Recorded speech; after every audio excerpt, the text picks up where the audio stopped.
Hello बच्चों, कैसे हो आप लोग? बहुत बढ़िया ना। चलिए बच्चों, आज की क्लास में हम क्लास 10th की फिजिक्स का पहला चैप्टर स्टार्ट करने जा रहे हैं।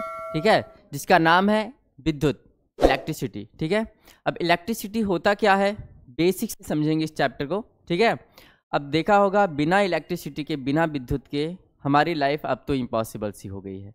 ठीक है, अब हर जगह बल्ब, मोबाइल चार्ज करना इलेक्ट्रिसिटी चाहिए, टीवी चलाना इलेक्ट्रिसिटी चाहिए, पंखा चलाना इलेक्ट्रिसिटी चाहिए, कूलर, फ्रिज, प्रेस कुछ भी चलाने के लिए हमें इलेक्ट्रिसिटी की ज़रूरत पड़ती ही पड़ती है। ठीक है, अब बात आती है कि इलेक्ट्रिसिटी बनती कैसे है, क्या है इसका बेसिक, और क्या है इसका पीछे का रीजन जिसको हम करंट कहते हैं, वोल्टेज कहते हैं, ये सब काम कैसे करता है। इस चीज़ के बारे में हम आज समझने वाले इस चैप्टर को। और ये चैप्टर बच्चों वन शॉट होने वाला है, पूरे चैप्टर को एक वीडियो में ख़त्म करेंगे और बेसिक अपना स्ट्रॉन्ग करेंगे। ठीक है, तो चलिए स्टार्ट करते हैं अपने इस वीडियो को। आप वीडियो को अच्छे से देखिए, समझ के देखिए और नोट्स बनाइए अपने हिसाब से। ठीक है, बाकी आपको इस पूरे पूरे वीडियो में आपको प्रॉपर नोट मिलेगा, आप स्क्रीनशॉट ले सकते हैं, बैठ के अपना नोट्स बना सकते हैं। ठीक है, तो चलिए देखते हैं हमारा चैप्टर क्या है। चैप्टर का नाम है विद्युत। ठीक है, इलेक्ट्रिसिटी। सबसे बेसिक जो चीज़ है वो है चार्ज, यानी कि आवेश। अभी आवेश क्या होता है, आवेश को आपने कभी फील किया है या नहीं?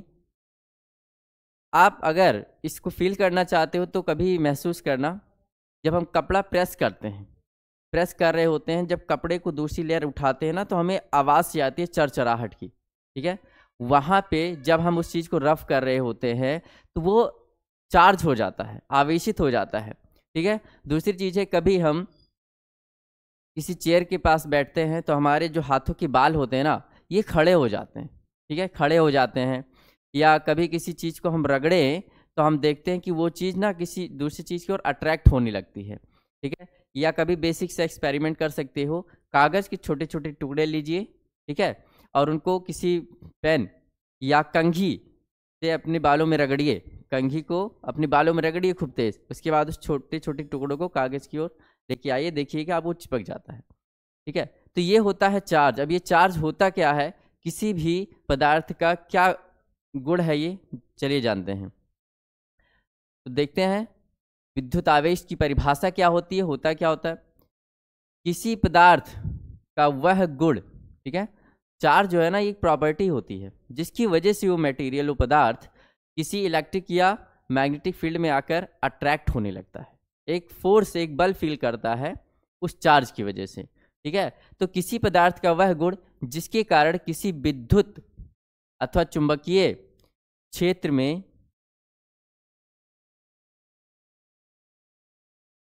बल का अनुभव करती है, आवेश कहलाता है। यानी आवेश किसी भी पदार्थ का वह गुण है जिसके कारण जब वो किसी मैग्नेटिक या किसी इलेक्ट्रिक फील्ड में आता है तो एक फोर्स, एक बल महसूस करता है, अट्रैक्शन का, ठीक है, रिपल्जन का। तो ये होता है, इसलिए आप कहीं भी देख सकते हैं, बहुत ही पावरफुल चीज़ है ये इलेक्ट्रिक चार्ज। आप इसके बारे में भी हम सब आगे वाले वीडियो में या आने वाले वीडियो में इसके बारे में डिटेल बात करेंगे और इसका कुछ एक्सपेरिमेंट भी दिखाएंगे आपको कि कितना पावरफुल हो सकता है एक चार्ज। जो ये बिजली चमकती है, ये लाइट कहाँ से आती है, ये सब चार्ज होते हैं। ठीक है, ये आवेशों के कारण ऐसा होता है वहाँ पे। ठीक है, तो चलिए अभी के लिए हम इतना ही जानते हैं कि चार्ज होता क्या है, आवेश होता क्या है। एक पदार्थ का गुण है जिसके कारण जब वो किसी इलेक्ट्रिक या मैग्नेटिक फील्ड में आती है तो उसके ऊपर एक फोर्स लगता है। ठीक है, उसी चार्ज की वजह से वो अपने आप को एक बल महसूस करती है। ठीक है, चलिए बढ़ते हैं अगले तरफ कि चार्ज कितने टाइप के हो सकते हैं। चलिए, विद्युत आवेशों के प्रकार, टाइप्स ऑफ इलेक्ट्रिक चार्ज। बच्चों, जो आवेश होता है वो दो तरीके का होता है, एक पॉजिटिव और एक निगेटिव। ठीक है, धनात्मक आवेश और ऋणात्मक आवेश। अब ये धनात्मक और ऋणात्मक कब आते हैं, कैसे उत्पन्न होते हैं, जरा देखिएगा। कभी देखा होगा आपने H+ या Cl-। जिसके पास प्लस है वो कहते हैं हम ये धनावेशित है। ठीक है, धनावेशित। और जिस पर ऋणात्मक आवेश होता है बच्चों, वो कहता है ऋणावेशित है, ऋणावेशित। ठीक है, अब बात आती है प्लस चार्ज कब आता है और माइनस चार्ज कब आता है। ध्यान से देखिएगा, मान लेते हैं कार्बन के पास होते हैं 6 प्रोटॉन और 6 ही इलेक्ट्रॉन, ठीक है, 6 प्रोटॉन और 6 इलेक्ट्रॉन। अभी कार्बन पर कोई आवेश नहीं है। अगर हम इस कार्बन का एक इलेक्ट्रॉन निकाल दें, एक इलेक्ट्रॉन इसका निकाल दें, तो इसके पास प्रोटॉनों की संख्या कितनी होगी? 6। इलेक्ट्रॉनों की संख्या कितनी हो जाएगी? 5। तो बताओ कि इस पे कौन सा चार्ज या कौन सा कण अधिक है? जब इसके पास 6 प्रोटॉन थे और 6 ही इलेक्ट्रॉन थे तब ये एक उदासीन था, लेकिन जैसे ही इसका एक इलेक्ट्रॉन निकला तो इसके पास इलेक्ट्रॉनों की संख्या एक कम हो गई और इस पर एक अधिक हो गया प्रोटॉन। तो हम इस केस में कह सकते हैं कि इस पर कौन सा चार्ज आएगा? पॉजिटिव चार्ज आएगा। तो ये ध्यान रखिएगा, प्लस आवेश का होना का मतलब ये नहीं है कि उसके पास इलेक्ट्रॉन आ गए हैं। प्लस का मतलब होता है कि प्लस में हो जाना, यानी अधिक हो जाना, नहीं। प्लस कोई भी एलिमेंट प्लस चार्ज तभी शो करता है जब उसके इलेक्ट्रॉन निकाले गए हों, और किसी के पास निगेटिव चार्ज है, इसका मतलब है उसको इलेक्ट्रॉन मिला है, बाहर से मिल गया है, ठीक है।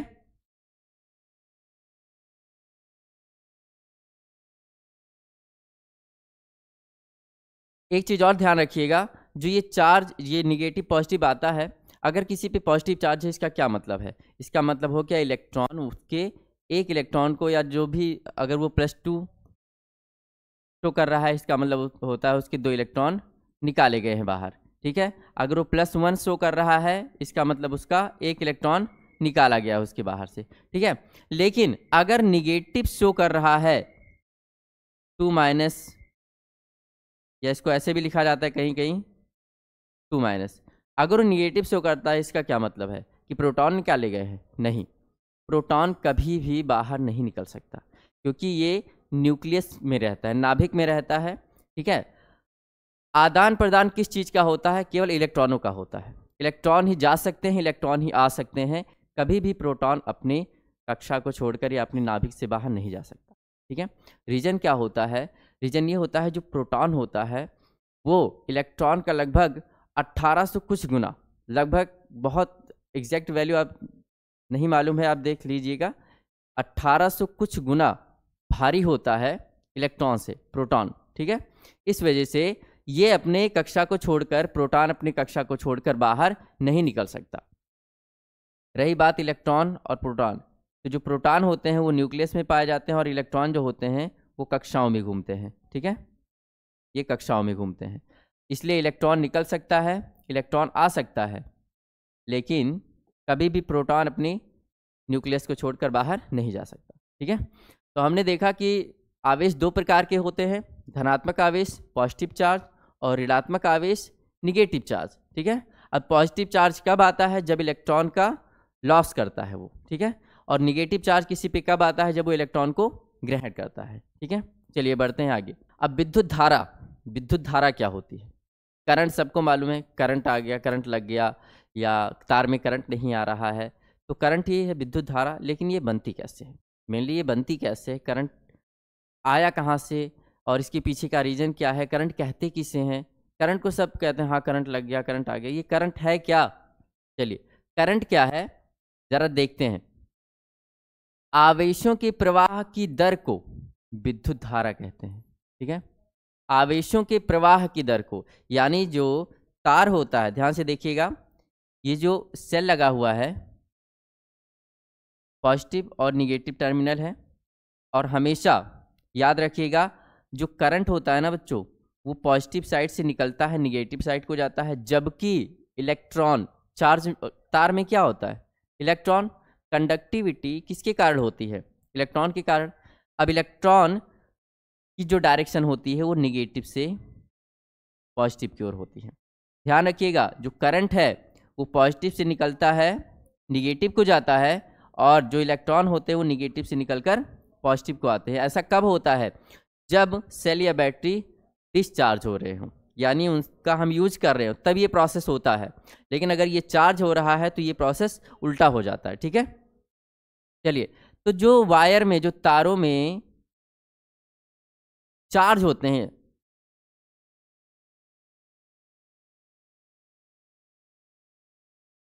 जब ये चलना स्टार्ट कर देते हैं, जब ये चलना स्टार्ट कर देते हैं तब उस तार में करंट का बहना चालू हो जाता है।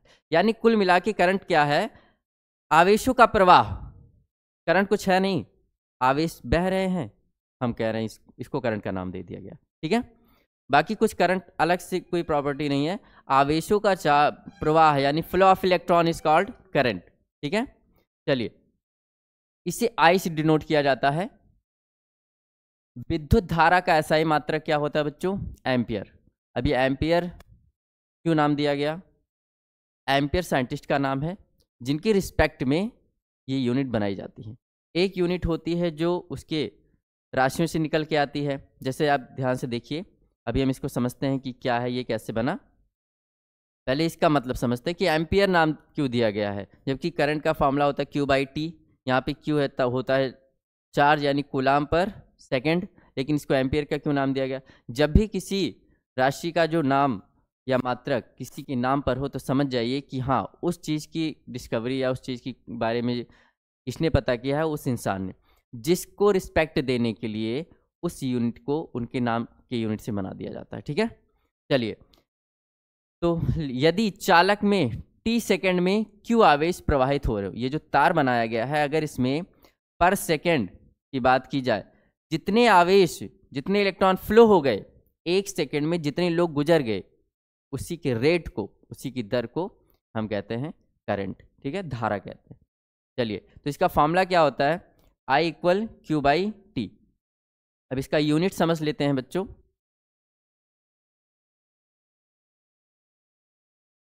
I equal Q by T. जो क्यू होता है ये आवेश होता है और आवेश का मात्रक कूलाम, आवेश का मात्रक कूलाम, समय का मात्रक सेकंड। चलिए तो धारा का जो मात्रक बनता है वो बनता है कूलाम पर सेकंड, और इसी को रिस्पेक्ट देने के लिए एम्पियर साहब को लिख दिया जाता है इनके नाम से, या एम्पियर। ठीक है, चलिए तो ध्यान रखिएगा, धारा की परिभाषा क्या होती है? आवेशों का प्रवाह या आवेशों के प्रवाह की दर को धारा कहते हैं। ठीक है, इसका मात्रक क्या होता है? कूलाम पर सेकंड या फिर एम्पियर, और एम्पियर को डिनोट करते हैं बच्चों कैपिटल ए से। ठीक है, चलिए बढ़ते हैं अगले टॉपिक की ओर। चलिए विद्युत परिपथ, अगला टॉपिक है विद्युत परिपथ। ये विद्युत परिपथ क्या होता है? देखो, इलेक्ट्रॉन को चलने के लिए रास्ता चाहिए। ऐसा तो है नहीं कि तार से बाहर निकल के भागने लगे इधर उधर चाहे जहां, नहीं। जब इनको टर्मिनल दिया जाता है यानी कि एक सिरा दिया जाता है, तब इनका रास्ता तय हो जाता है, फिक्स हो जाता है। उसी रास्ते पर आवेश प्रवाहित होते हैं। अब उस रास्ते को ही कहा जाता है परिपथ। अब उस परिपथ में क्या क्या चीज़ें जुड़ी होती हैं, जरा ध्यान से देखिए। हमारे पास एक मदरबोर्ड है, ठीक है, आप देख पा रहे होंगे ये कुछ लाइनें नज़र आ रही होंगी आपको। ठीक है, ये कुछ लाइनें नज़र आ रही होंगी। अब ये लाइनें आगे चल के किसी ना किसी चीज़ों से जुड़ रही हैं। जैसे यहाँ पे बहुत सारे कंपोनेंट्स दिखाई दे रहे होंगे, कैपेसिटर है, रेजिस्टेंस है, ठीक है, बहुत सारी चीज़ें हैं। तो ये चीज़ें जो हैं जिनसे जुड़ रही हैं या जिनसे होकर चार्ज यानी इलेक्ट्रॉन फ्लो हो रहे हैं, उसी पथ को कहा जाता है परिपथ। ठीक है, इसकी परिभाषा देखते हैं। आवेशों के सतत, ध्यान से देखिएगा, सतत, सतत का मतलब होता है कंटिन्यू। ऐसा नहीं है कि एक रास्ते से एक इलेक्ट्रॉन चला गया, अगला वाला दूसरे रास्ते से जा रहा होगा, नहीं। सतत यानी कंटिन्यू उस रास्ते से जाते रहना होगा, उसी को कहते हैं सतत प्रवाह। लगातार प्रवाहित होते रहे उसी पथ से। ठीक है, आवेशों के सतत प्रवाह को, के पथ को परिपथ कहते हैं। ठीक है, परिपथ में क्या क्या हो सकता है? सेल हो सकते हैं, बल्ब जुड़े हो सकते हैं, पंखा लगा हो सकता है, कुंजी यानी बटन जिसको कहते हैं कि, आदि जुड़े हो सकते हैं। अब आपके घर में जो वायरिंग होती है ना, जिसमें पंखा लगा होता है, आगे चल के बल्ब लगा होता है, बोर्ड लगा होता है, स्विच ऑन करते हैं, पूरे घर में लाइट पहुंच जाती है। तो जो वायरिंग है ना, इसी को कहा जाता है बच्चों परिपथ। ठीक है, अब परिपथ को थोड़ा समझ लेते हैं कि परिपथ में क्या क्या चीज़ें होती हैं। चलिए ध्यान से देखिएगा। एक बल्ब है, अमीटर भी लगा हो सकता है, एक सेल या बैटरी भी हो सकती है, कुंजी भी हो सकती है। ठीक है, या और भी बहुत सारी चीज़ें इसमें लगी हो सकती हैं। तो ये जो हमारा एक डायग्राम है इसी को कहा जाता है परिपथ। ठीक है, कि आवेशों को चलने के लिए एक रास्ता चाहिए और ये रास्ता कहीं से टूटा ना हो। अगर ये रास्ता यानी कि ये पथ कहीं से ब्रेक है तो फिर आवेशों का प्रवाह नहीं होगा और पूरे पथ में करंट का फ्लो नहीं होगा। ठीक है, इसी को कहा जाता है बच्चों परिपथ, जिसमें हमें बल्ब, कुंजी, सेल या बैटरी, एमीटर जो करंट नापता है, ये सारी चीज़ें लगी हो। तो आप इसमें देख पा रहे होंगे ये जो लाइनें बनाई गई हैं पतली पतली, ये सारे परिपथ हैं, सर्किट हैं। ठीक है, चलिए अब बढ़ते हैं अगले टॉपिक की ओर। स्क्रीनशॉट ले सकते हैं आप।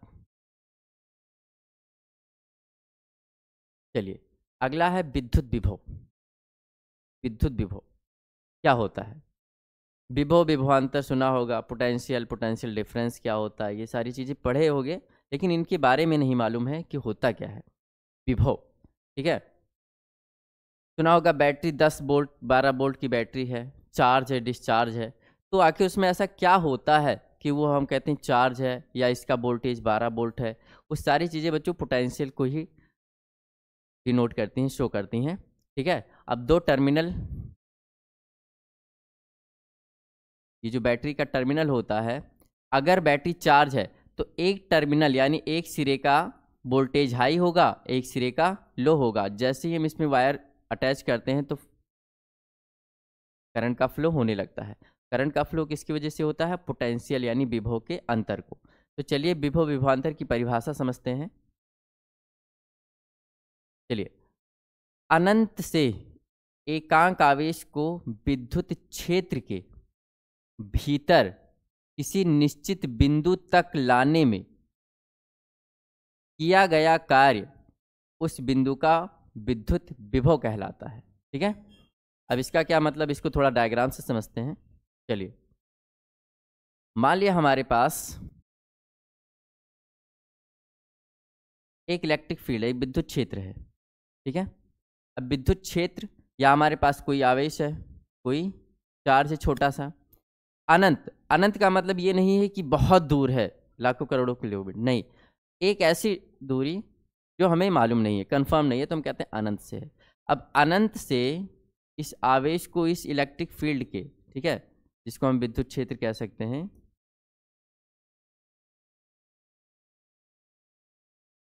विद्युत क्षेत्र, इलेक्ट्रिक फील्ड के भीतर लाने में जो, यानी इस पॉइंट तक हम ले आए चार्ज को, हमें इसको यहाँ तक लाने में कुछ ना कुछ वर्क करना पड़ेगा, कुछ ना कुछ कार्य करना पड़ेगा। तो ज़्यादा अगर कार्य हुआ, इसका मतलब है इस पॉइंट का जो पोटेंशियल है, क्षमता है विरोध करने की या अट्रैक्ट करने की, ठीक है, उसको हम कह सकते हैं उस बिंदु का विभव।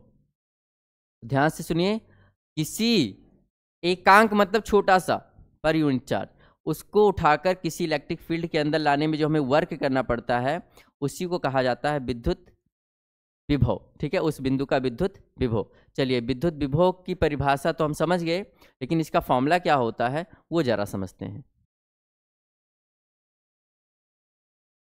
चलिए, लिख लीजिए विद्युत विभव को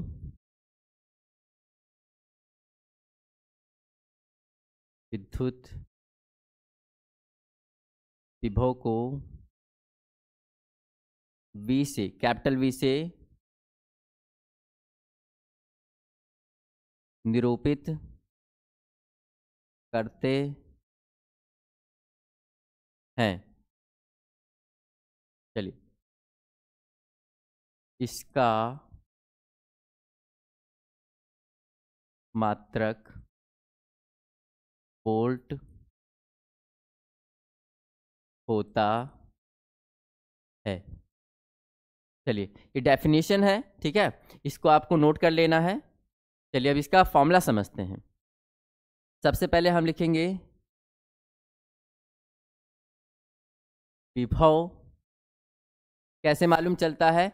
जितना हमें कार्य करना पड़ा, जैसे आपको मान लो लड़ाई करनी है, लड़ाई मत करना, किसी बंदे को धक्का देना है, किसी बंदे को धक्का देना है, अगर आपने हल्के से धक्का दे दिया, वो चला गया पीछे, तो इसका मतलब है उसके अंदर पोटेंशियल नहीं है, उसके अंदर क्षमता ही नहीं है आपको रोकने की। लेकिन आपको बहुत ज़्यादा काम करना, बहुत ज़्यादा मेहनत करना पड़ा उसको धकेलने के लिए, तो इसका मतलब है कि सामने वाले में यानी उस पॉइंट पर पोटेंशियल ज़्यादा है। तो हमें किसी पॉइंट का पोटेंशियल कब पता चलता है? जब हम एक फोर्स फील करते हैं, मेहनत हमें करना पड़ता है, ठीक है। अगर सामने वाले को हमने आसानी से धकेल दिया कुछ दूरी तक, तो हम समझ जाएंगे इसके अंदर पोटेंशियल नहीं है, ठीक है। लेकिन अगर हमें उसको पीछे धकेलने में बहुत ज़्यादा मेहनत करनी पड़ी, तो हम समझ जाएंगे कि सामने वाले में पोटेंशियल ज़्यादा है, ठीक है, क्षमता ज़्यादा है। तो विभव हमें पता करना है किसी पॉइंट पे, तो हमें क्या करना पड़ता है? कार्य, ठीक है। हमें कार्य करना पड़ता है, किस चीज़ में कार्य करना पड़ता है? एक चार्ज को उस पॉइंट तक लाने में, ठीक है। तो लिखेंगे आवेश,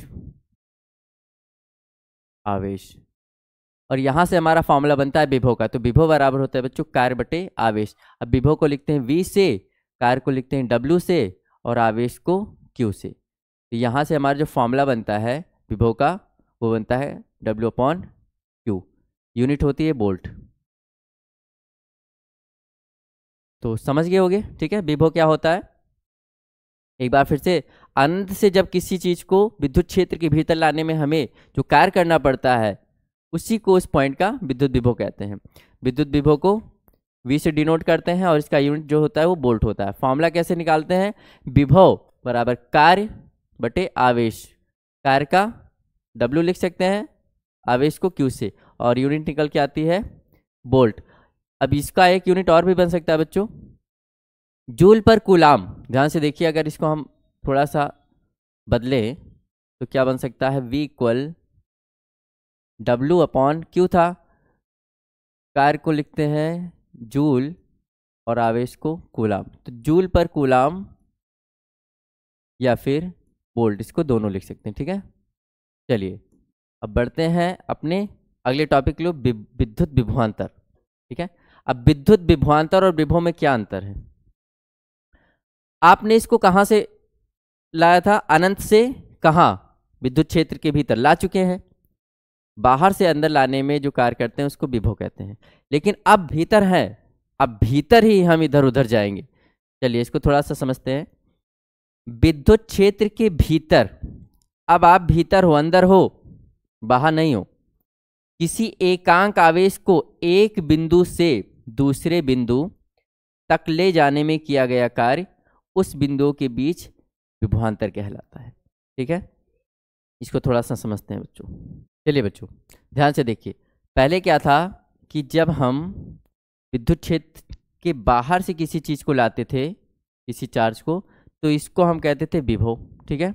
लेकिन अब आप अंदर आ चुके हैं, यहाँ पर पहुँच चुके हैं। मान लेते हैं ये पॉइंट है A, ये पॉइंट है B। अब आप क्या कर रहे हैं कि भीतर है, विद्युत क्षेत्र के अंदर ही आप इसको उठाकर यहाँ लेके आ रहे हैं, तब भी आपको कार्य करना पड़ेगा, तब भी आपको कार्य करना पड़ेगा, ठीक है। यानी कि आप पहले जब आए थे तो आपका विरोध करने के लिए कोई नहीं था, फिर भी आपको बल लगाना पड़ा, कार्य करना पड़ा। लेकिन आप अंदर ही इधर उधर जा रहे हो, ठीक है, अंदर आ रहे हो, तो भी आपको कार्य करना पड़ेगा। तो उस पॉइंट को, यानी इन दोनों बिंदुओं के बीच के जो विभव का अंतर होता है ना, उसी को हम कहते हैं विभवांतर, ठीक है। तो वही है कि विद्युत क्षेत्र के भीतर किसी एकांक आवेश को एक बिंदु से दूसरे बिंदु तक ले जाने में किया गया कार्य उन बिंदुओं के बीच विभवांतर कहलाता है। तो विभवांतर जब विद्युत क्षेत्र के अंदर ही इधर से उधर करते हैं, तब हमें पता चलता है कि यहाँ पर क्या विभव था, यहाँ आने में कितना कार्य करना पड़ा, और उसके बाद यहाँ आने में हमें कितना कार्य करना पड़ा, वो पता चल जाएगा कि कितना विभव है, वहाँ पे विभव का अंतर है, ठीक है। तो फॉर्मूला वही होता है,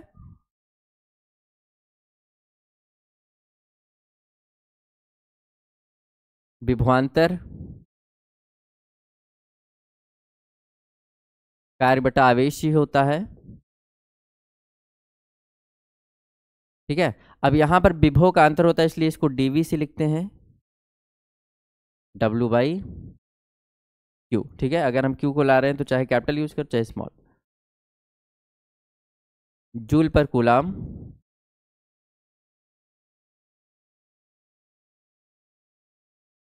या फिर वोल्ट, दोनों का मात्रक सेम होता है बच्चों, ठीक है।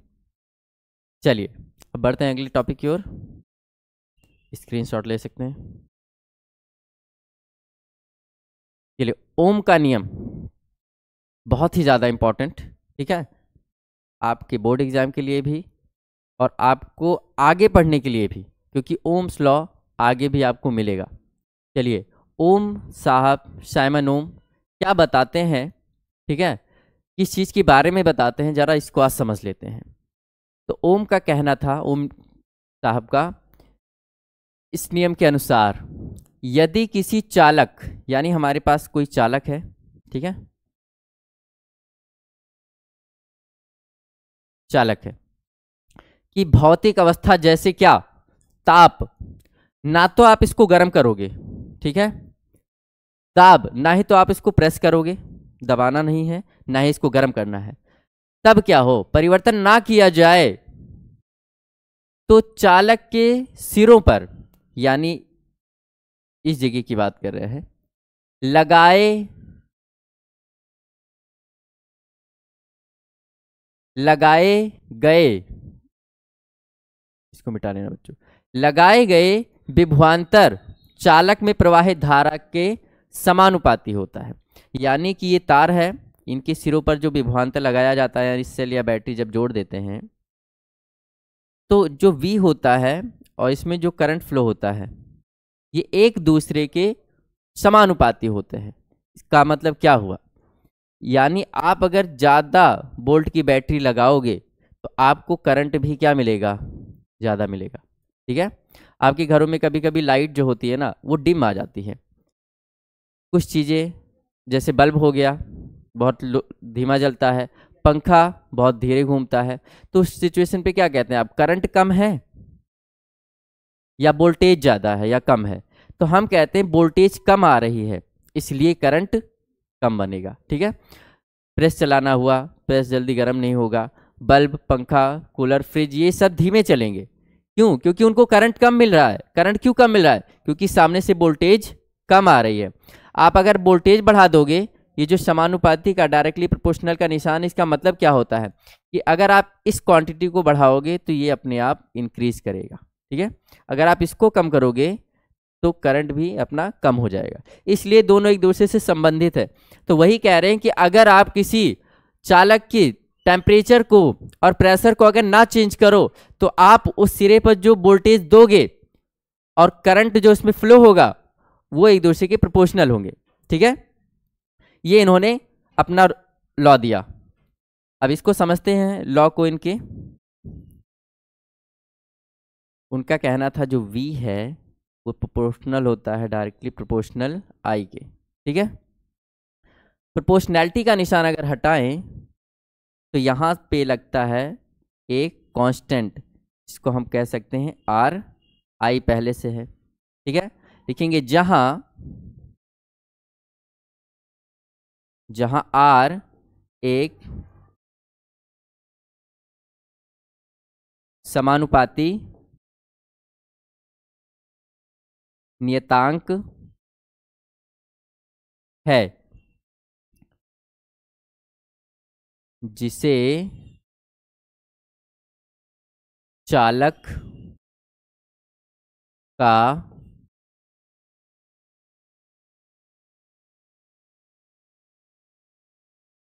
प्रतिरोध कहते हैं, ठीक है। तो ये था ओम का नियम। अगर कभी पूछा जाए आपसे कि ओम का नियम बताओ, V equal to R I या फिर V equal to I R. R क्या होता है बच्चों, एक नियतांक होता है जिसे चालक का प्रतिरोध कहते हैं। प्रतिरोध क्या होता है अभी आगे जानेंगे, ठीक है। अब यहां से अगर हम आर को अकेला कर लें तो जो आई है ना वो V के नीचे जाएगा, R equal V upon I, यहां से आर का एक फॉर्मूला बन जाता है।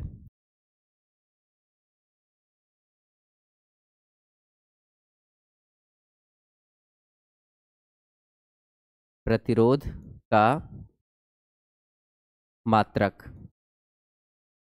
प्रतिरोध का मात्रक कैसे निकालेंगे? आर का मात्रक निकालना है तो V का मात्रक अपॉन में I का मात्रक रखना पड़ेगा। अब V का मात्रक क्या है? वोल्ट हमने पढ़ा है, I का एम्पियर, और वोल्ट पर एम्पियर को हम क्या कह सकते हैं? ओम भी कहते हैं, ठीक है, या ओम, जिसका सिंबल होता है, ठीक है, ये होता है बच्चों प्रतिरोध का मात्रक। वोल्ट पर एम्पियर कह सकते हैं या फिर ओम कह सकते हैं, ठीक है। ओम का ये सिंबल ध्यान रखिएगा। तो जो हमारा ओम्स लॉ है, उन्होंने क्या बताया कि जब हम किसी चालक के टेम्परेचर और प्रेशर को चेंज नहीं करते तो वोल्टेज जो होती है वो करंट के प्रोपोर्शनल होती है, ठीक है। यहाँ से आपको याद रखना पड़ेगा, बहुत ही इंपॉर्टेंट लॉ है, बहुत ही ज़्यादा इंपॉर्टेंट लॉ है बच्चों, ठीक है। चलिए तो हम बढ़ते हैं अब अगले टॉपिक की ओर। वैद्युत प्रतिरोध, ठीक है। करंट समझ चुके हैं, वोल्टेज समझ चुके हैं, ठीक है। अब वैद्युत प्रतिरोध का क्या काम होता है, क्या है ये ऐसा जो हमें पढ़ाया जाता है या फिर हमें पढ़ना पड़ता है या जानना जरूरी क्यों है, ठीक है। एक रोड है और एक कार है या ट्रैक्टर मान सकते हैं। रोड पे आपने ब्रेकर बना देखा होगा, ठीक है, ब्रेकर। इस ब्रेकर का काम क्या होता है? ये इसका काम होता है गाड़ियों की स्पीड को स्लो कर देना, ठीक है। तो जो करंट होता है ना बच्चों, जो तारों में करंट फ्लो होता है, अगर उस तार का रेजिस्टेंस, ठीक है, रेजिस्टेंस अगर ज़्यादा हो तो क्या होगा? करंट स्लो हो जाएगा, धीमा हो जाएगा, वोल्टेज धीमी हो जाएगी। तो प्रतिरोध का काम ही होता है कि करंट और वोल्टेज के रास्ते में रुकावट डालना, ठीक है, जिसकी वजह से करंट धीमा हो जाए, वोल्टेज धीमी हो जाए। अब ये अच्छा भी है और बुरा भी है, ठीक है, इसका अपना अपना यूजेस है। तो चलिए देखते हैं विद्युत प्रतिरोध कहते किसे है। किसी चालक का वह गुण जो विद्युत धारा के प्रवाह का विरोध करता है, विरोध करता है, ठीक है, चालक का प्रतिरोध कहलाता है। अब कहोगे सर अगर विरोध करता है तो प्रतिरोध को ही खत्म कर दो, रेजिस्टेंस को ही खत्म कर दो, तो आप इसको कभी निग्लेक्ट नहीं कर सकते, जीरो नहीं हो सकता बच्चों। ऐसा कभी कोई कंडक्टर बना ही नहीं है जिसका अपना कोई प्रतिरोध ना हो, ठीक है। इसका हमेशा किसी न किसी फॉर्म में प्रतिरोध आपको मिल जाएगा, ठीक है। चलिए अब इसको डिनोट किससे करते हैं, आपने अभी समझा। चलिए इसके बारे में थोड़ा सा देखते हैं। लिख सकते हैं आप इसे आर से व्यक्त करते हैं। इसका मात्रक ओम होता है, ठीक है। तो प्रतिरोध का काम होता है बच्चों करंट और वोल्टेज के रास्ते में रुकावट डालना, ठीक है। अब आपको जब किसी परिपथ में प्रतिरोध जोड़ना है तो आप किस सिंबल से जोड़ोगे ये भी जानना जरूरी है। जैसे होता है ना सेल का सिंबल ये है, बैटरी का ये है, वैसे बल्ब का किसी में बनाना है इस तरीके से बना सकते हैं, कुंजी का बनाना है तो इस तरीके से बना सकते हैं, ठीक है। वैसे प्रतिरोध का भी अपना एक सिंबल होता है, ठीक है। किसी परिपथ में प्रदर्शित करने के लिए प्रतिरोध को हम कैसे प्रदर्शित करेंगे, इसका सिंबल देख लेते हैं। तो बच्चों प्रतिरोध का जो सिंबल होता है वो कुछ इस तरीके से होता है, जिगजैग, ठीक है।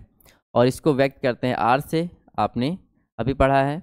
ठीक है, तो चलिए देखते हैं आगे, इसके आगे हम क्या पढ़ने जा रहे हैं। विशिष्ट प्रतिरोध, विशिष्ट प्रतिरोध, ठीक है। विशिष्ट प्रतिरोध क्या होता है? एक होता है प्रतिरोध जो कि पूरे चालक का होता है, और एक होता है उस चालक के हर एक कणों का अपना अपना प्रतिरोध, विशिष्ट प्रतिरोध कहलाता है बच्चों। एक होता है पूरे परिपथ का प्रतिरोध, ठीक है, पूरे तार का प्रतिरोध, पूरे चालक का प्रतिरोध, और एक होता है उस चालक के अंदर हर एक कणों का अपना अपना प्रतिरोध, स्पेसिफिक रेजिस्टेंस कहलाता है, यानी विशिष्ट प्रतिरोध कहलाता है। तो चलिए इसके बारे में देखते हैं, इसका फॉर्मूला समझते हैं। लिखेंगे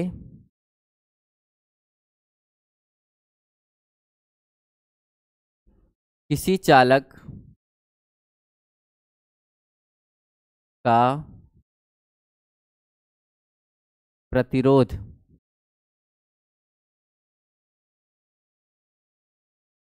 निम्न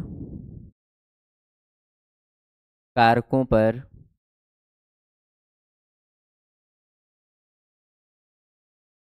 निर्भर करता है।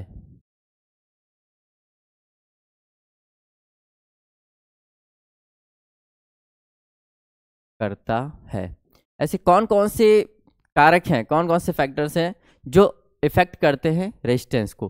कब रेजिस्टेंस ज़्यादा हो जाता है, कब कम होता है, ये जानते हैं बच्चों। मान लेते हैं हमारे पास एक चालक तार है, जिस चालक तार की लंबाई है L, और ये जो इसकी मोटाई, जिसको हम कुछ इस तरीके से बनाएंगे, इसका जो एरिया है ना, जिसको क्रॉस सेक्शन एरिया, अनुप्रस्थ परिच्छेद कहते हैं, अनुप्रस्थ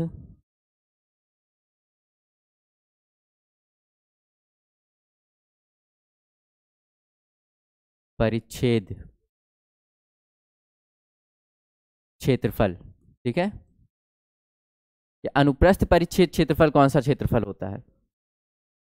अगर एक पेड़ को इस तरीके से काट दिया जाए तो आपको ये वाली सतह देखने को मिलती होगी। इस वाले क्षेत्रफल को बच्चों कहते हैं अनुप्रस्थ परिच्छेद, ठीक है, इस तरीके से। वैसे लंबाई चौड़ाई से जो निकाला जाता है वो क्षेत्रफल होता है, लेकिन जो इस तरीके का क्षेत्रफल होता है, ठीक है, उसको कहते हैं अनुप्रस्थ परिच्छेद।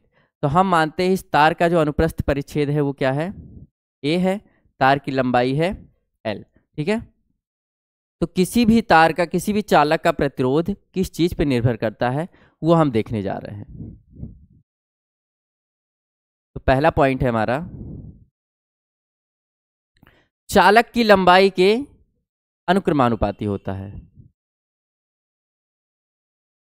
चालक की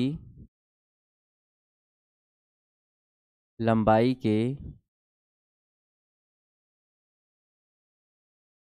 अनुक्रमानुपाती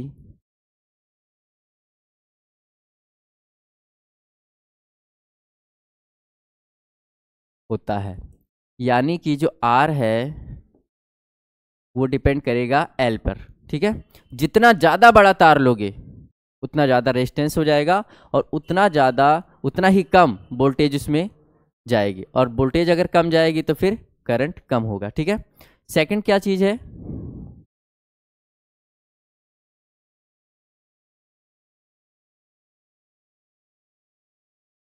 चालक के अनुप्रस्थ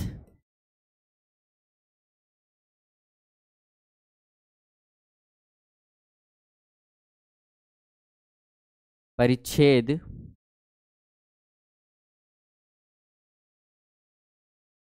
क्षेत्रफल के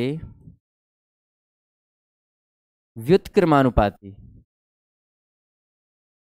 इनवर्सली प्रोपोर्शनल होता है,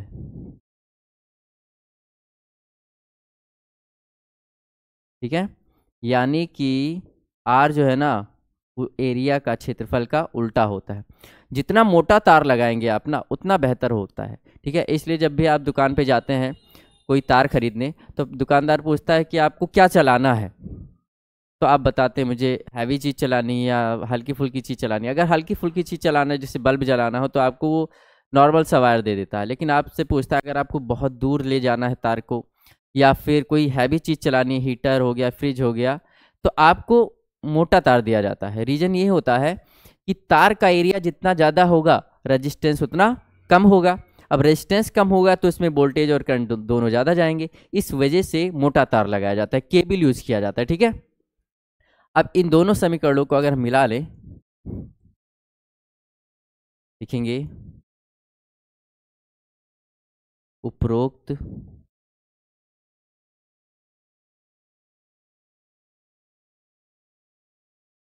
समीकरण से, अब इन दोनों समीकरणों को अगर हम मिला लें तो हमारे पास क्या मिलेगा, आर प्रोपोर्शनल है यल के और इन्वर्सली प्रोपोर्शनल है ए के। अब बात आती है ये निशान हटाने की, तो जब निशान हटाया जाता है बच्चों, तो यहाँ पर जो निशान लगाया जाता है वो लगाया जाता है रो। ठीक है, एल बाई ए। रेजिस्टेंस का एक फॉर्मूला ये भी है जिसमें तार की लंबाई और क्षेत्रफल का संबंध भी बताया जाता है। ठीक है, ये जो सिंबल बनाया गया है बच्चों रो, इसको रो कहते हैं, रो। तो लिखेंगे जहां रो एक नियतांक है जिसे चालक का विशिष्ट प्रतिरोध कहते हैं बच्चों, विशिष्ट प्रतिरोध कहते हैं।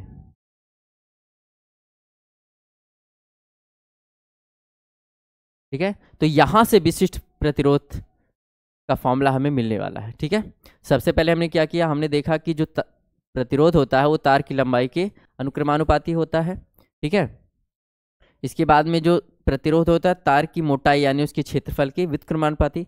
दोनों समीकरणों को हमने मिला के लिखा, इस निशान को हटाया, यहाँ पे हमने रो लगाया। रो क्या है, एक नियतांक है जिसे हम उस चालक का विशिष्ट प्रतिरोध कहते हैं। यहां से अब हमें इसका फॉर्मूला निकालना है। ठीक है, चलिए चलिए, जब रो को अकेला करते हैं तो जो नीचे है ना वो आर के पास आएगा, यानी आर ए अपॉन में एल, और यही होता है बच्चों हमारे विशिष्ट प्रतिरोध का सूत्र। अब मात्रक देख लेते हैं, लिखेंगे विशिष्ट प्रतिरोध का मात्रक। ठीक है, तो मात्रक के लिए हमें क्या क्या चाहिए, हमें आर का मात्रक चाहिए, ए का मात्रक चाहिए, यल का मात्रक चाहिए। तो चलिए, आर का मात्रक, आर प्रतिरोध है तो आर का मात्रक बच्चों ओम हो गया। ए एरिया है, क्षेत्रफल है, तो क्षेत्रफल का मात्रक मीटर स्क्वायर। ठीक है, यहां से यल, यल एक लंबाई है, लंबाई का मात्रक मीटर। अब यहां से 1 मीटर से 1 मीटर कैंसिल हो जाएगा, तो जो इसका मात्रक बन रहा है बच्चों ये बनेगा ओम मीटर। ठीक है, ओम मीटर, काफी इंपॉर्टेंट यूनिट है। सिंबल में अगर लिखेंगे तो ओम को हम लिखते हैं बच्चों इस तरीके से, मीटर को इस तरीके से। ठीक है, तो ये रहा हमारे विशिष्ट प्रतिरोध का फॉर्मूला। ठीक है, चलिए बढ़ते हैं अगले टॉपिक की ओर, प्रतिरोधों का संयोजन। अब ये संयोजन जरूरी क्यों है। ठीक है, जैसे आप एक टॉर्च में सेल यूज करते हैं, एक से ज़्यादा सेल क्यों यूज करते हैं, क्योंकि हमें ज़्यादा वोल्टेज चाहिए होता है। उसी तरीके से हमें अगर ज़्यादा वोल्टेज रोकनी है तो हमें प्रतिरोधों का संयोजन भी करना पड़ता है। छोटे छोटे प्रतिरोध आते हैं, अलग अलग मेजरमेंट के आते हैं, सबकी वैल्यू अलग अलग होती है। तो प्रतिरोधों को हम इसलिए जोड़ते हैं ताकि हम ज़रूरत के हिसाब से करंट को कंट्रोल कर सके, कम या ज़्यादा कर सके। ठीक है, तो चलिए देखते हैं प्रतिरोधों को हम कितने प्रकार से जोड़ सकते हैं। लिखेंगे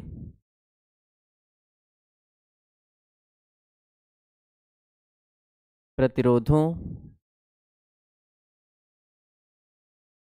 का संयोजन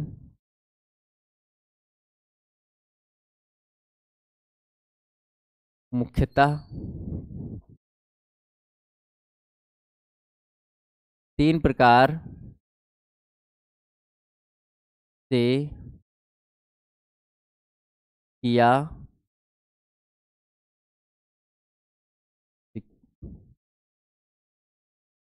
किया जा सकता है। ठीक है।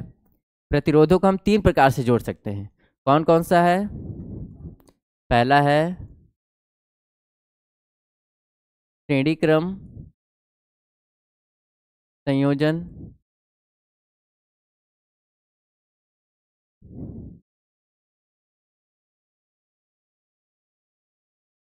Combination in series.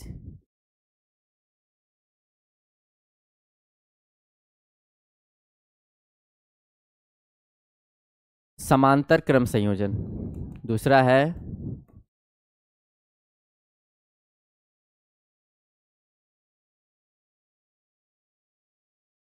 समांतर समांतर क्रम संयोजन।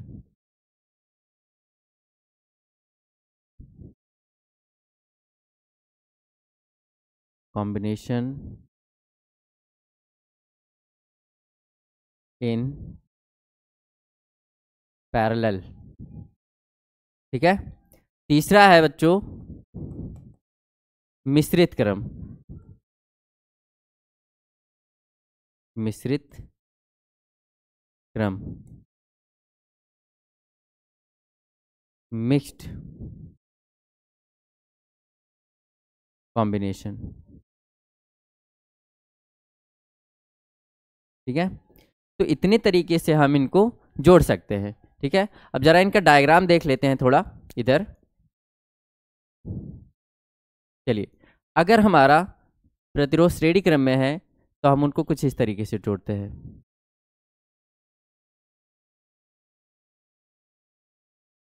ठीक है। R1 R2 R3। और अगर समांतर क्रम में है तो कुछ इस तरीके से जोड़ देते हैं।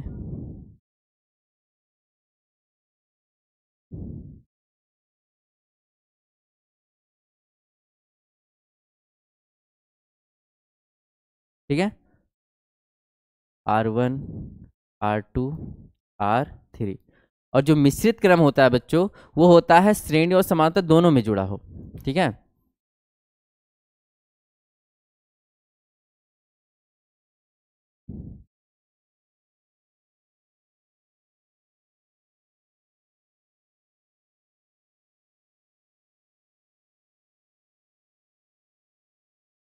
इस प्रकार से हम इनको कह सकते हैं R1 R2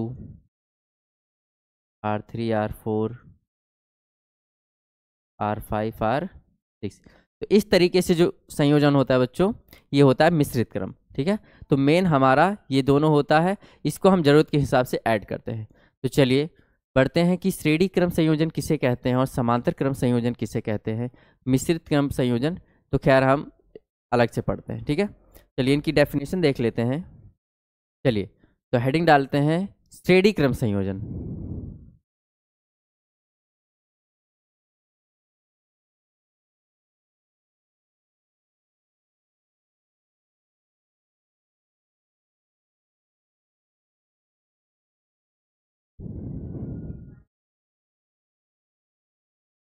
प्रतिरोधों का ऐसा संयोजन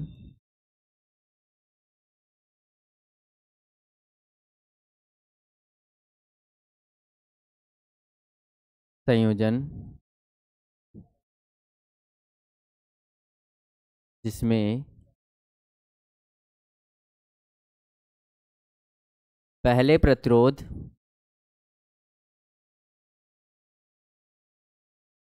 का दूसरा सिरा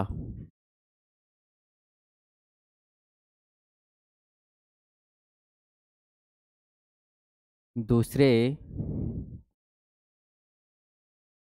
प्रतिरोध के पहले सिरे से तथा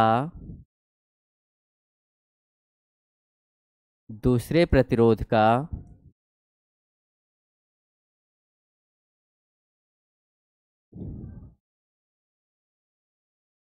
दूसरा सिरा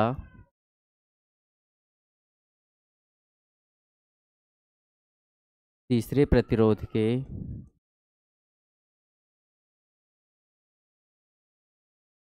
पहले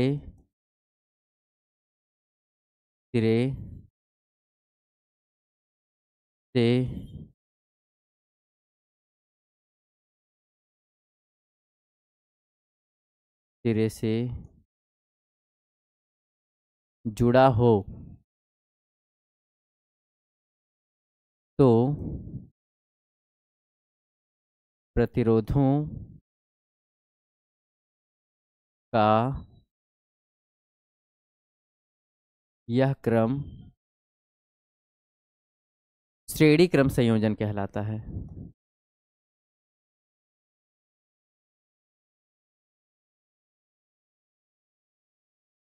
संयोजन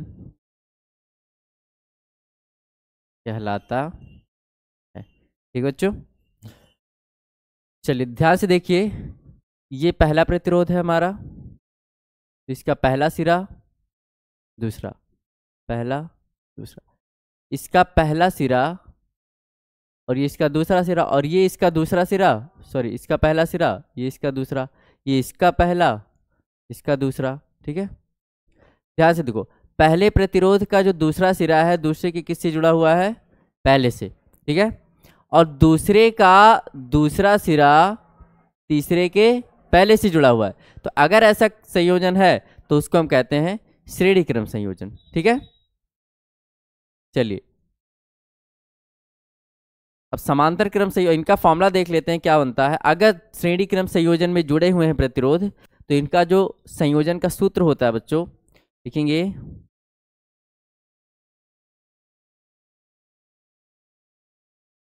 श्रेणी क्रम संयोजन में जुड़े प्रतिरोधों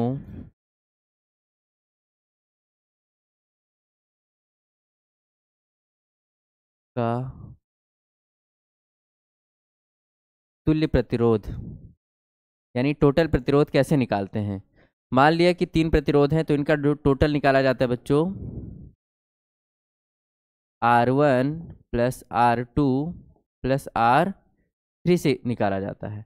अभी फॉर्मूला आया कैसे वो भी पढ़ लेंगे। ठीक है, ये होता है श्रेणी क्रम में जुड़े प्रतिरोधों का तुल्य प्रतिरोध निकालने का सूत्र। ठीक है, अब इससे ज़्यादा भी अगर जुड़े हों तो आप प्लस करके उनको आगे बढ़ा सकते हो, 3 4 5 6 कुछ भी कर सकते हैं। ठीक है, चलिए बढ़ते हैं समांतर क्रम संयोजन के लिए। चलिए लिखेंगे प्रूफ।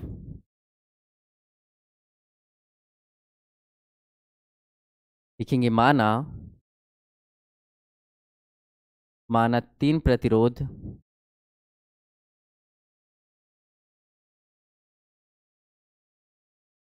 R1 R2 तथा R3 श्रेणी क्रम में जुड़े हैं तथा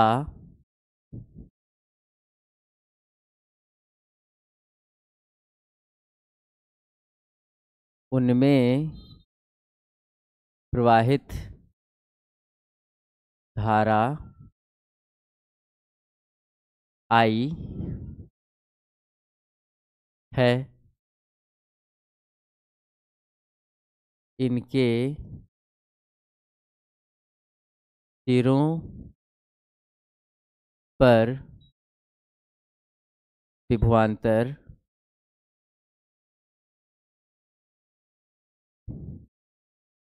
V1, V2 तथा V3 है। ठीक है, डायग्राम देखते हैं।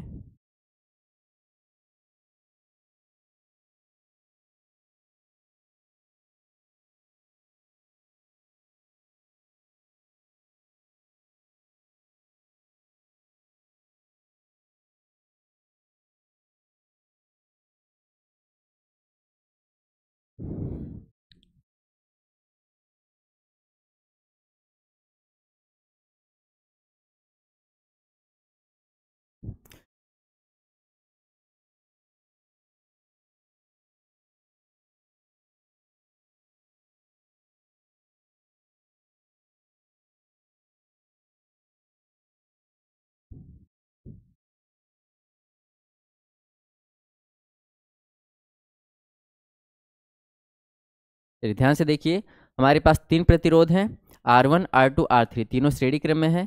याद रखिएगा श्रेणी क्रम में जो विभव होता है, जो विभवांतर होता है, ये अलग अलग होता है, धारा सेम होती है। ठीक है, अब धारा यही एक ही रास्ता है धारा को जाने का, इसलिए तीनों में बराबर धारा आती है, लेकिन श्रेणी क्रम में जो प्रतिरोध होते हैं उनके सिरों पर विभवांतर अलग अलग होता है। ठीक है, चलिए तो लिखेंगे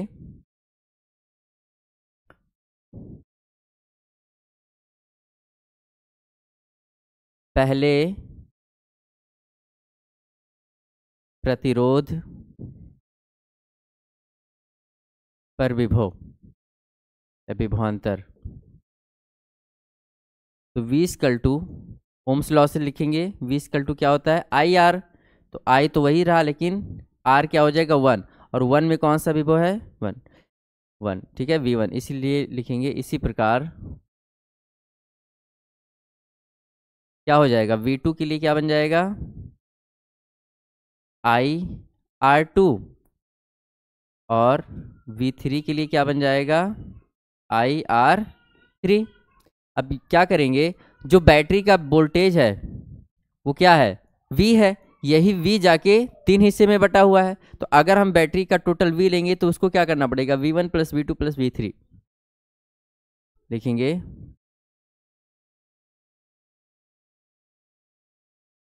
सेल का विभव V है, तब V equal to V1 plus V2 plus V3। अब यहाँ से क्या करेंगे, V1 को क्या लिख सकते हैं IR1 प्लस V2 को IR2, V3 को IR3। अब यहाँ से हम क्या कॉमन ले सकते हैं, I कॉमन ले लेंगे तो हमारे पास बचेगा R1 plus R2 plus R3। ठीक है, चलिए ध्यान से देखिए, बट V इक्वल टू क्या होता है IR। ठीक है, अब यहाँ पे जब हम V की जगह पे IR लिखेंगे तो सामने हमारे पास क्या है I ब्रैकेट में R plus R2 plus R3। ऐसा क्यों लिया, क्योंकि पूरे परिपथ का जो टोटल रेजिस्टेंस आएगा वो क्या आएगा, सभी को जोड़कर R आएगा। ठीक है, और जो बैटरी का टोटल पोटेंशियल है सेल का V है, तो यहाँ से हम I से I को कैंसिल करेंगे और हमारे पास जो R आएगा वो बनेगा R1 plus R2 plus R3, और यही हो जाएगा श्रेणी क्रम संयोजन का तुल्य प्रतिरोध का सूत्र। ठीक है,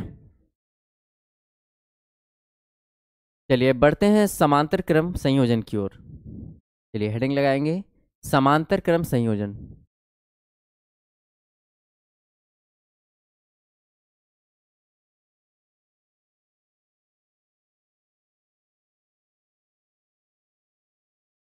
का फॉर्मूला प्रूफ करेंगे। सबसे पहले डायग्राम बना लेते हैं।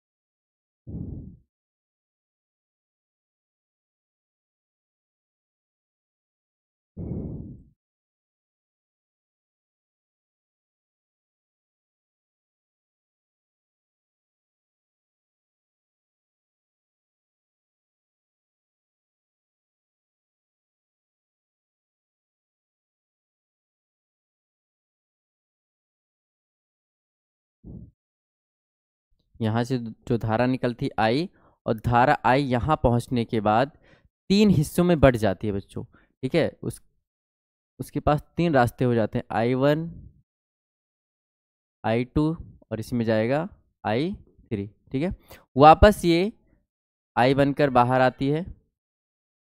चलिए ध्यान रखिएगा, जब श्रेणी समांतर क्रम में प्रतिरोध जुड़े होते हैं तो इनके सिरों पर जो विभवांतर होता है वो समान होता है। ठीक है, चलिए लिखेंगे माना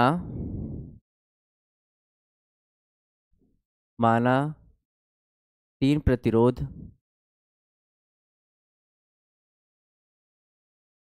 R1, R2 तथा R3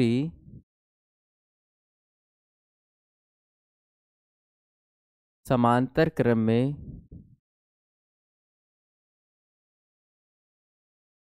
जुड़े हैं।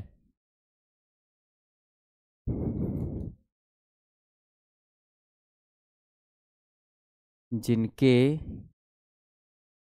सिरों पर विभवांतर V है तथा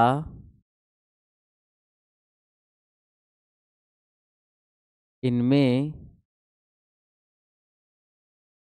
प्रवाहित धाराएं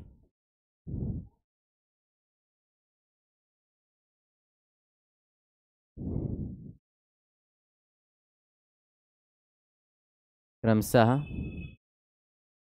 I1, I2 व I3 है। ठीक है, चलिए इस बार धारा अलग है। पिछले वाले केस में विभव अलग था, इसलिए हमने विभव का फॉर्मूला बनाया था। इस बार धाराएं अलग हैं, इसलिए हम धारा के फॉर्मूले से इसको प्रूफ करेंगे। ठीक है, तो लिखेंगे ओम के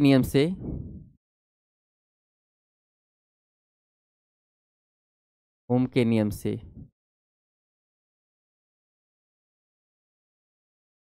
I1 क्या बनेगा, V equal to I R होता है तो I equal to V by R होगा।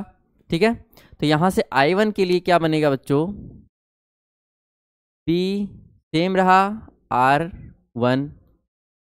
I2 के लिए क्या बनेगा, V तो सेम है R2। I3 के लिए क्या बनेगा, V तो सेम है सबका R3। लिखेंगे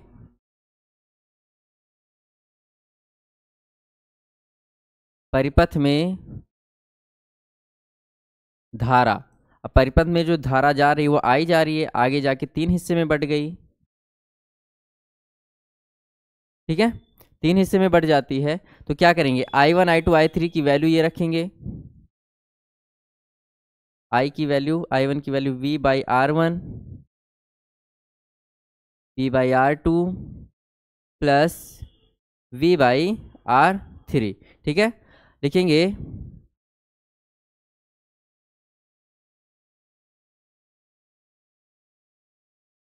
बैटरी का विभव V तथा परिपथ का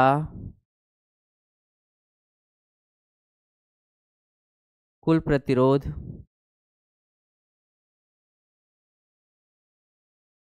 R है। तब क्या करेंगे बच्चों, V equal to I upon R formula बनेगा। ठीक है, तो यहां से हम क्या कर लेंगे, I equal to V into में R हो जाएगा। ठीक है, यहां पर हम क्या करेंगे बच्चों, I की जगह पे V इंटू में R कर लेंगे। एक सेकेंड बच्चों, गलत हो गया, ध्यान से देखिएगा। कुल प्रतिरोध R है तब V इक्वल टू होता है आई आर, तो I इक्वल टू क्या बन जाएगा, V बाई आर। तो लिखेंगे इसको, समीकरण का नाम दे देंगे, लिखेंगे समीकरण 1 से जहां I लिखा है वहां क्या लिख सकते हैं, V by R, V by R. सामने ध्यान से देखिए V कॉमन है ना, यहाँ से V कॉमन ले लिया तो 1 बाई R1,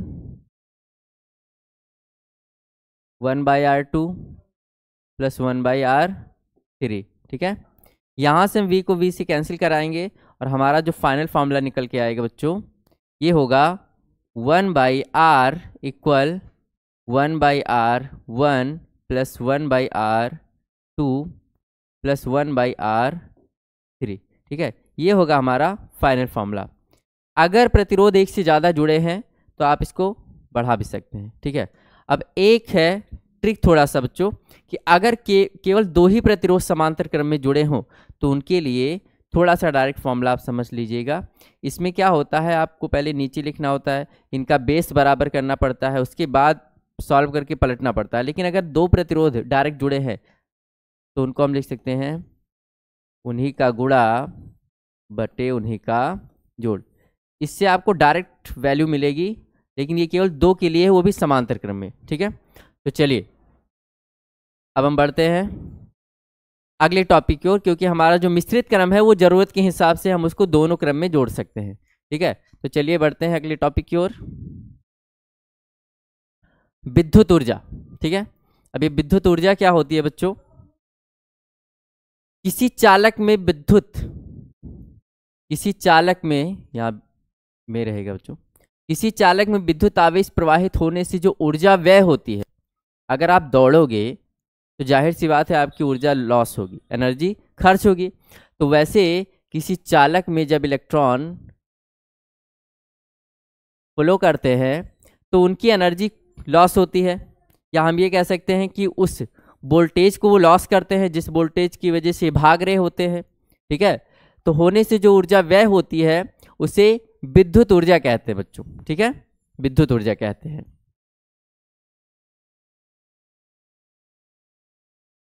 तो चलिए देखते हैं आगे विद्युत ऊर्जा के बारे में थोड़ा और। चलिए, यदि चालक, अगला है चालक में उत्पन्न ऊष्मा। अब ये ऊष्मा और ऊर्जा का क्या संबंध है, जो ऊष्मा है, कार्य है, ये सब ऊर्जा ही है, ऊर्जा के अलग अलग रूप है, ठीक है। तो ऊर्जा जो व्यय होती है, जैसे किसी तार में ऊर्जा व्यय होती है तो किस रूप में हो रही होती है, ठीक है। कोई बल्ब जलता है, बल्ब लगातार जल रहा है, प्रकाश उत्पन्न कर रहा है, और हमारा जो वोल्टेज था, जैसे मान लो हमने बैटरी जोड़ रखा है, ठीक है, तो बैटरी लगातार डिस्चार्ज हो रही है, तो उसकी जो वोल्टेज है उसकी अपनी एनर्जी लॉस हो रही है, किस फॉर्म में, वो लाइट इमिट कर रहा है, ठीक है, हीट इमिट कर रहा है। अगर आप पीला वाला बल्ब लगाएंगे 100 वाट का तो आप देखोगे कि बहुत ज़्यादा गर्म होता है। वो जो ऊष्मा उत्पन्न कर रहा है वो क्या है, एक एनर्जी है, ठीक है, एनर्जी है। तो वो जो एनर्जी लॉस करती है चीज़ें, वो किस फॉर्म में, हीट के फॉर्म में या किसी मैकेनिकल एनर्जी के फॉर्म में, ठीक है। तो उसी को हम ऊर्जा का लॉस कहते हैं। चलिए, यदि चालक में कार्य व्यय विद्युत ऊर्जा का रूपांतरण यांत्रिक कार्य में ना हुआ हो तो उसमें ऊर्जा में होता है। इसका मतलब क्या है, मान लो आप बल्ब जला रहे हो, अब बल्ब मैकेनिकल यानी यांत्रिक का मतलब होता है यंत्र का चलना। अब बल्ब एक यंत्र हम नहीं कह सकते, एक युक्ति है जो कि केवल जल सकती है, मशीन तो नहीं है वो मशीन चला रही हो, यंत्र तो है नहीं कि वो यंत्र चल रहा हो। तो जब किसी एनर्जी का लॉस, विद्युत ऊर्जा का जो व्यय है, वो किसी यांत्रिक कार्य में ना होकर किसी और रूप में होता है तो हम कहते हैं वो ऊष्मा के रूप में हो रहा है उसका लॉस, ठीक है। जैसे मान लो आप साइकिल चला रहे हो तो आपकी एनर्जी किस फॉर्म में खर्च हो रही है, उस मैकेनिकल वर्क में, आपकी एनर्जी से वो मैकेनिकल वर्क हो रहा है, ठीक है। हम अब एक बैटरी को एक बल्ब से जोड़ रखे हैं, बल्ब जल रहा है, लेकिन उस बैटरी की एनर्जी लॉस हो रही है, वोल्टेज खत्म हो रही है, लेकिन उसकी वोल्टेज से किसी मशीन को हम नहीं चला रहे, एक बल्ब जला रहे। तो बल्ब उस एनर्जी को किस फॉर्म में लॉस कर रहा है, हीट के फॉर्म में लॉस कर रहा है, लाइट के फॉर्म में लॉस कर रहा है, ठीक है। तो वही कहा गया है कि अगर किसी का ऊर्जा का लॉस किसी यांत्रिक कार्य में ना हो तो हम कहेंगे कि फिर वहां पर ऊष्मीय ऊर्जा का लॉस हो रहा है, वो ऊष्मा के रूप में उत्पन्न हो रही है, ठीक है। चलिए, तो उस उत्पन्न ऊष्मा को हम कहते हैं ऊष्मीय ऊर्जा। तो इस ऊष्मा को हम किससे निरूपित करते हैं बच्चों, H से। ऊष्मा का मात्रक क्या होता है, जूल अथवा कैलोरी। अब ऊष्मा का फॉर्मूला है कि अगर T सेकेंड में चालक में उत्पन्न ऊष्मा, यानी जो बल्ब है मान लो वो हर सेकेंड हीट लॉस कर रहा है, हर सेकेंड हीट लॉस कर रहा है, तो उसकी ऊष्मा को हम कैसे कैलकुलेट कर सकते हैं, ये फॉर्मूला बताया गया है। T सेकेंड में चालक में उत्पन्न ऊष्मा H बराबर VIT, वोल्टेज ठीक है, करंट, और उस टाइम के इस गुणनफल को हम कहते हैं ऊष्मा, उत्पन्न ऊष्मा। अब ऊष्मा का मात्रक बच्चों जूल भी होता है। अगर हम इसको कैलोरी में चेंज करेंगे तो क्या होता है 4.2। अब ये कैसे आता है, एक कैलोरी बराबर होता है 4.2 जूल। और अगर हम इसको जूल में कैलकुलेट करेंगे तो 1 जूल इक्वल 1/4.2 कैलोरी होता है, ठीक है। तो इसीलिए जूल से जब हम कैलोरी में लाते हैं तो किस चीज से डिवाइड करते हैं 4.2 से। तो इसलिए जो उत्पन्न ऊष्मा का जो फॉर्मूला आता है बच्चों ये होता है VIT, और अगर हम इसको कैलोरी में चेंज करेंगे तो क्या बन जाता है 4.2 कैलोरी, ठीक है। चलिए ऊष्मा के और भी फॉर्मूले हैं, चलिए देखते हैं। चलिए तो पहला हमें फॉर्मूला मिल रहा है H बराबर VIT, ठीक है, जूल में है। यदि V इक्वल टू IR रख दिया जाए तो ये फॉर्मूला क्या होगा, तो H इक्वल V की जगह पे हम लिखेंगे IR, IT पहले से है, ब्रैकेट हटाएंगे तो I और I मिलकर I स्क्वायर RT। तो एक ऊष्मा का फॉर्मूला बच्चों ये भी बनता है इसके रूप में, प्रतिरोध के रूप में और धारा के रूप में, ठीक है। यदि पहला हो गया, दूसरा हो गया, अब तीसरा देखते हैं कैसे बनता है। यदि I की जगह पे देखो V इक्वल टू IR होता है बच्चों, तो I इक्वल टू क्या लिख सकते हैं V/R। तो लिखेंगे यदि I इक्वल टू V/R तब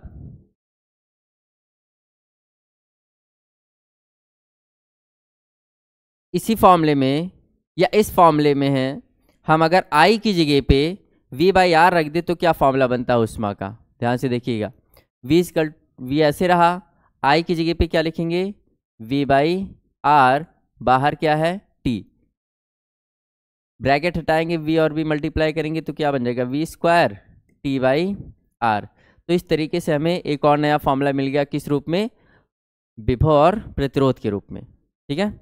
अगर आप ये सारे जो फॉर्मूले हैं बच्चों इनका मात्रक जूल में लिखा जाएगा, जूल, ठीक है, जूल।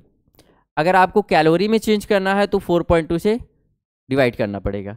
तो H के हमारे पास कितने फॉर्मूले आ चुके हैं, लिखेंगे H इक्वल, हमारे पास सबसे पहला फॉर्मूला आया था VIT, दूसरा फॉर्मूला आया हमारे पास I स्क्वायर RT,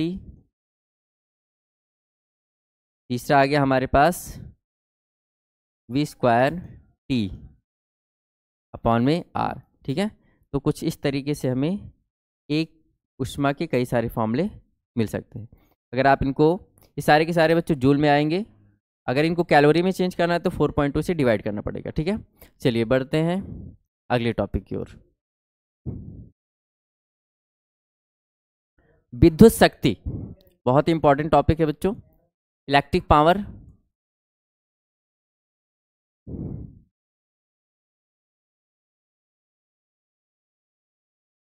चलिए बच्चों विद्युत शक्ति क्या होती है जरा इसको देखते हैं। किसी परिपथ में विद्युत ऊर्जा के व्यय की दर को विद्युत शक्ति कहते हैं, ठीक है।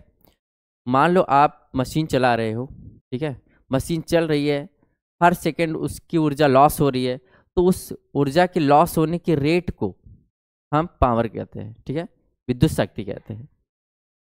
कि वो हर वक्त कितना काम कर रही है, कितना काम कर रही है। एक छोटा सा मोटर है और एक बड़ा सा मोटर है, दोनों को स्टार्ट कर दिया जाए तो आप देखोगे कि जो छोटा मोटर है वो उतने ही टाइम में कम खेतों को पानी दे रहा है, लेकिन जो बड़ा मोटर होता है वो उतने ही समय में अधिक खेतों को सिंचाई कर रहा है। इसका मतलब है कि उसके जो सिंचाई करने यानी पानी निकालने की जो रेट है, दर है, वो उसकी शक्ति को डिनोट कर रहा है, प्रदर्शित कर रहा है, ठीक है। यानी कम समय में वो ज़्यादा काम कर रहा है और जो कम समय में कम काम कर रहा है, तो हम कहेंगे जो कम समय में कम काम करता है उसकी पावर कम है, और जो अधिक समय में कम समय में ज़्यादा काम कर रहा है उसकी पावर ज़्यादा है। ठीक है, तो वे किसी परिपथ में विद्युत ऊर्जा की व्यय की दर को जितना ज़्यादा काम करेगा उतना ज़्यादा एनर्जी अपना लॉस कर रहा होगा, उतना जल्दी लॉस कर रहा होगा। ठीक है, तो उसी की दर को हम कहते हैं विद्युत शक्ति। ठीक है, चलिए इसका फॉर्मूला समझते हैं। यदि किसी विद्युत परिपथ में t सेकेंड में व्यय विद्युत ऊर्जा W जूल हो, ठीक है, तो परिपथ की विद्युत शक्ति का फॉर्मूला क्या बनता है? P इक्वल टू W/T, यानी शक्ति का फॉर्मूला लिखेंगे यहां से। तो शक्ति होती है, आपके अंदर कितनी शक्ति है कैसे पता चलेगा? अगर हमारे पास दो लोग हों,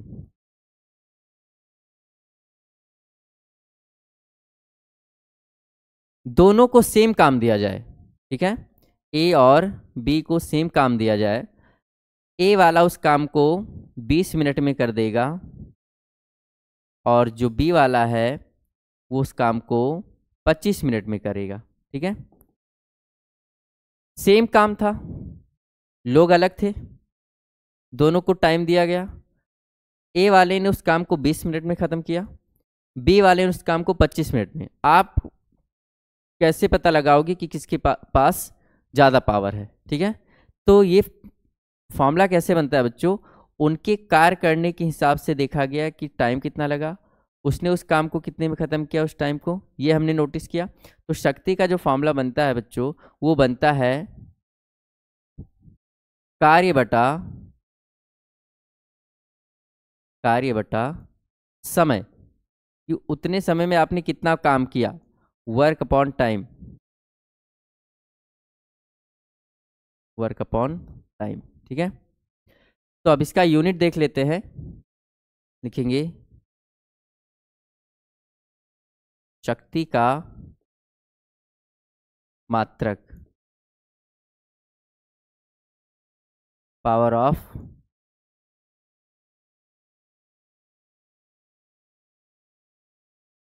यूनिट ऑफ पावर। ठीक है, तो उसके लिए हमें क्या क्या चाहिए? हमने देखा कि शक्ति के फॉर्मूले में कार्य आ रहा है और कार्य का मात्रक होता है जूल, जूल, और समय के लिए सेकंड।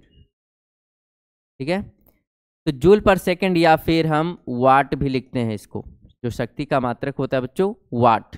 ठीक है, W से डिनोट कर सकते हैं हम इसको। ठीक है, ठीक है, तो शक्ति का फॉर्मूला होता है कार्य बटा समय। ठीक है, और यूनिट क्या होता है बच्चों? वाट। वाट यूज करते हैं ज़्यादातर, जूल पर सेकंड भी होती है। ठीक है, चलिए बढ़ते हैं अगले पॉइंट की तरफ। अब यहाँ से हम इसका फॉर्मूला थोड़ा बनाएंगे बच्चों। ठीक है, जो कार्य होता है ये एक ऊष्मा भी कहलाती है। ठीक है, अब ऊष्मा के रूप में हम शक्ति को कैसे निकालेंगे आगे देखते हैं। लिखेंगे शक्ति के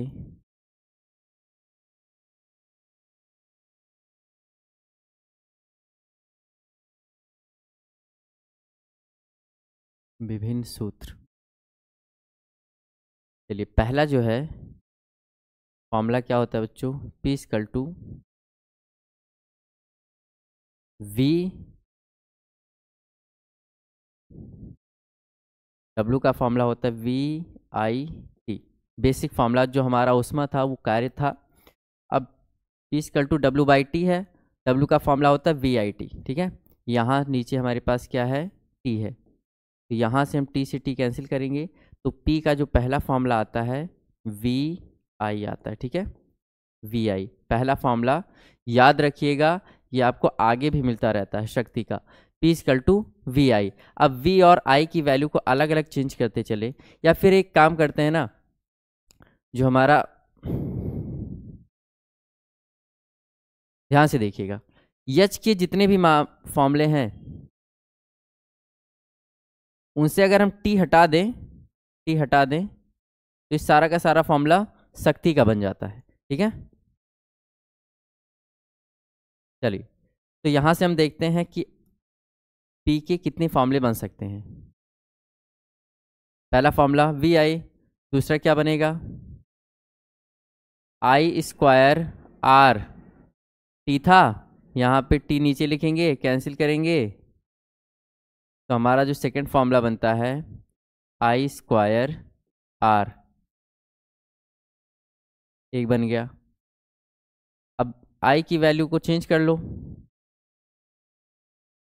v अपॉन आर स्क्वायर लगा दो, आर पहले से है तो क्या बन जाएगा, v square R square into में आर, यहाँ से आर को कैंसिल कर दो एक, तो जो p का फॉर्मूला बनता है एक और, वो क्या बन जाता है, v स्क्वायर बाई आर। ये फॉर्मूला बच्चों इंपॉर्टेंट है, ठीक है। p स्क्वायर बाई आर, सभी की यूनिट वाट में लिखी जाएगी, वाट वाट वाट, ठीक है। चलिए, तो ये रहा शक्ति का फॉर्मूला, ठीक है। अब आगे बढ़ते हैं, किलोवाट घंटा को जूल में बदलिए। ये क्वेश्चन बोर्ड एग्जाम में आया हुआ है बच्चों कि किलोवाट घंटा को हम जूल में कैसे बदलें, ठीक है। चलिए बच्चों, हमारे पास जो क्वेश्चन है, किलोवाट घंटा को जूल में बदलिए, ठीक है। सॉल्यूशन देखते हैं इसका।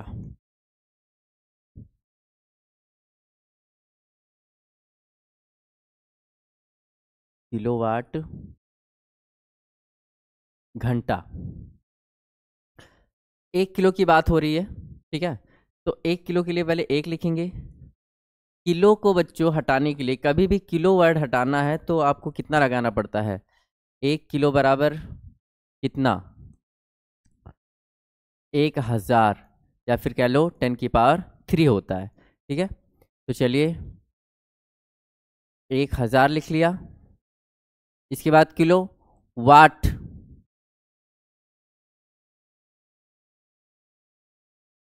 घंटा, अब घंटा के लिए 1 घंटा 60 मिनट, मिनट को सेकंड में चेंज करो तो ये कितना बन गया, वाट, ठीक है। किलोवाट हटाया घंटा के लिए, 1 घंटा 60 मिनट 60 सेकंड। चलिए अब इनको मल्टीप्लाई करते हैं बच्चों।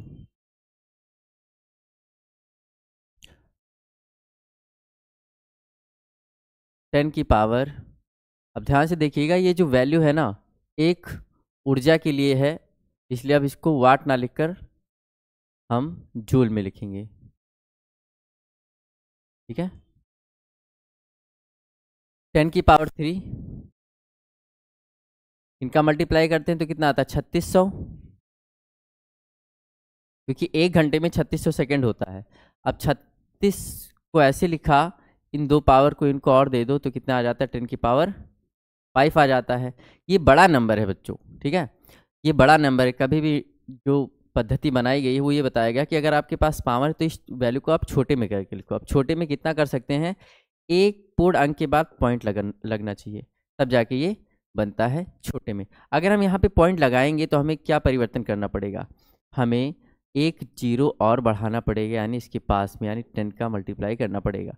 अब इसको जब हम पॉइंट लगा कर लिखते हैं तो 10 की पावर क्या आ जाता है, 6, और ये होता है हमारा जूल, यानी 1 किलोवाट, 1 किलोवाट घंटा का जो वैल्यू है वो है 3.6 इंटू 10 की पावर 6 जूल। ये हमारा इस क्वेश्चन का आंसर हो जाता है।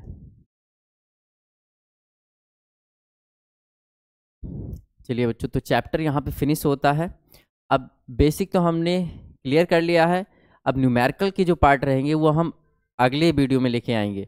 इस वीडियो में हमने केवल चैप्टर को फिनिश किया है, बेसिक समझा है, फॉर्मूला समझा है। इस चैप्टर से रिलेटेड जितने भी इंपॉर्टेंट क्वेश्चन है उसके लिए हम एक अलग वीडियो बनाएंगे। तब तक आप पढ़ाई करते रहें, मिलते हैं अगले वीडियो में। Thank you.